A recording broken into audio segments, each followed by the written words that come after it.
The first time we played with him, I started with a piece of poetry, and the first thing he started playing was that Casio, and I've heard that for years and years and years, you know, and all those recordings, and it just sent chills up my spine.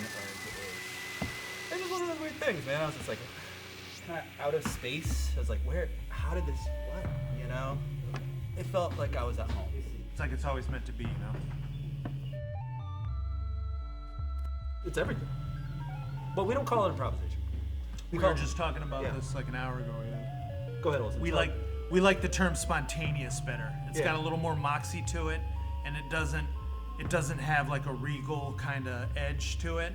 So, you know, spontaneous sounds more alive, and it sounds like something that anything could happen. Like, oh, I hung out with this wild cat.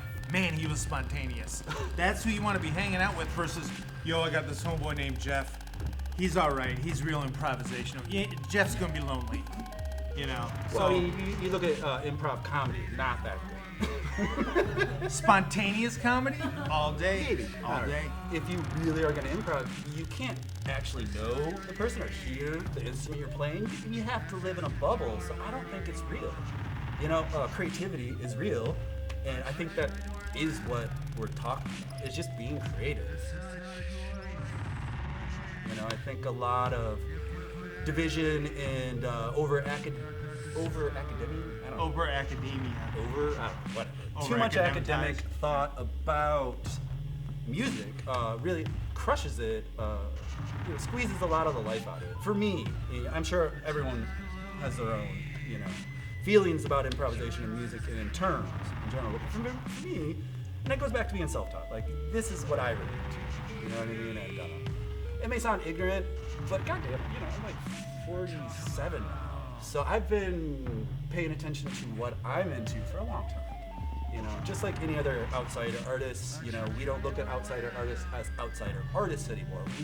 Every artist gets to the same point, regardless if they go to some amazing art school or Juilliard. You know, everyone gets to the same point. It's music, and music is not that complicated. Like, right? It isn't. It's a kit like anything else. Am I wrong? You can learn it, you can build it, you know, but to be good at it, you kind of have to forget all that bullshit. You know? Well, I guess we have to start at the beginning. You know, in the late 90s, I had no idea about any experimental music. I didn't even know it really existed. You know, I was just sort of young cat. I like to skateboard and hang out on the streets, and you know, there's garbage everywhere. Typically, you find cheap pieces of electronics, consumer-grade electronics, and it was just kind of like part of our social activity. Like it was natural for us to pick up these discarded, obsolete, you know, trash and do something with it. The same way that we would do things with skateboarding. You know, that it was very much natural extension of us just being outside.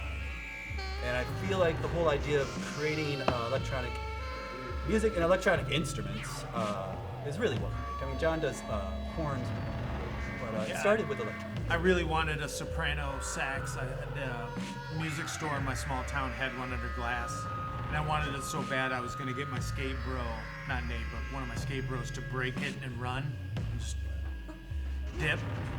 So, I wanted to, it's so bad I would just get PVC and use a hot steak knife and do the fingering. And then when I finally got a soprano, I wanted it to get those sounds, you know. And, that's still my instrument of choice, you know, PVC pipes, yeah. When I was a kid, I was in a lot of punk bands, and the older guys would always have this drum fill, so they could never be replaced. And it's like, ain't no one gonna tell you how to play, you know, Ace Hardware section of plumbing, you know what I'm saying? So, worked out real nice, yeah. We've always been into making up our own rules, and I think that goes hand in hand with creating your own instrument. I mean, obviously, we're self-taught. But through the years, I think I've gotten pretty good. You know, I'm not an engineer. I didn't even graduate high school.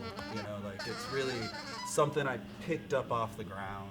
And music in general was something that I saw sitting there, and I just kind of picked it up, and it was very natural. It was a social thing, like it should be.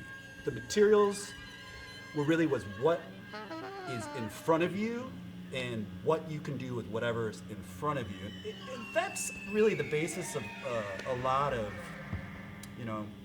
Wolf Eyes.